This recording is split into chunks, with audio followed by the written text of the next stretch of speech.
FIA Gujranwala کا انسانی smugglers کے خلاف بڑے پیمانے پر کریک ڈاؤن جاری، ویزا فراڈ اور مائیگرینٹ اسمگلنگ میں ملوث مزید 8 ملزمان گرفتار۔ ڈائریکٹر FIA گجرانوالہ زون محمد بن اشرف نے بتایا کہ گرفتار ملزمان میں محمد افضل، محمد امجد، محمد عمران چٹھا، عمر فاروق، لقمان امجد، طارق علی، عامر سہیل اور محمد افضل ماویہ شامل۔ ملزمان کو گجرانوالہ، گجرات، حافظ آباد، نارووال اور سیالکوٹ کے مختلف علاقوں سے گرفتار کیا گیا ہے۔ گرفتار ملزمان شہریوں کو بیرون ملک بھجوانے میں ناکام رہے۔ ملزمان بھاری رقوم وصول کر کے روپوش ہو گئے تھے، جن کو گرفتار کر کے تفتیش کا آغاز کر دیا گیا ہے۔ دبئی، متحدہ عرب امارات میں جنسی جرائم اور جسم فروشی کی سزاؤں میں بڑی تبدیلیاں کر دی گئیں۔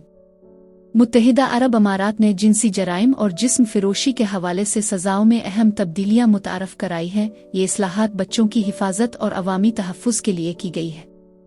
کم عمر بچوں کے ساتھ جنسی تعلق پر سخت سزائیں۔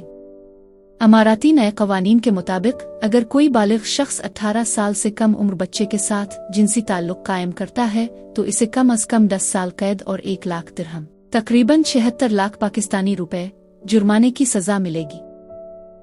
یہ سزا اس صورت میں بھی دی جائے گی چاہے متاثرہ شخص نے رضامندی ظاہر کی ہو۔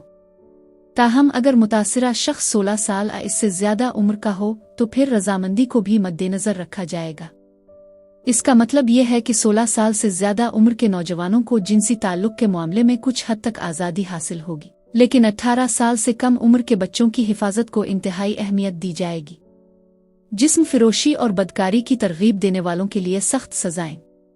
نئے قانون کے تحت اگر کوئی شخص کسی کو جسم فروشی یا بدکاری کی طرف راغب کرتا ہے تو اسے کم از کم 2 سال قید اور جرمانے کی سزا دی جائے گی۔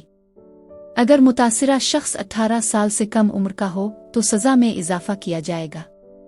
یہ اصلاحات ان افراد کے خلاف بھی ہوں گی جو بچوں کو جنسی استحصال یا بدکاری کی طرف مائل کرتے ہیں۔ عوامی تحفظ کے لیے اضافی احتیاطی تدابیر۔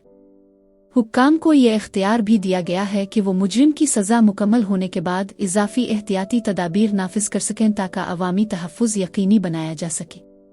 ان تدابیر کا مقصد یہ ہے کہ مجرموں کو دوبارہ ایسی حرکتیں کرنے سے روکا جائے۔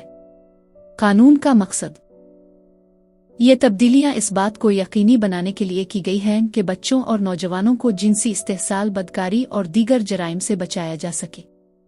اماراتی نئے قوانین نہ صرف قانونی سطح پر اصلاحات ہیں بلکہ معاشرتی سطح پر بھی ایک مضبوط پیغام ہے کہ بچوں کی حفاظت اور اخلاقی تحفظ ہر حال میں یقینی بنایا جائے گا۔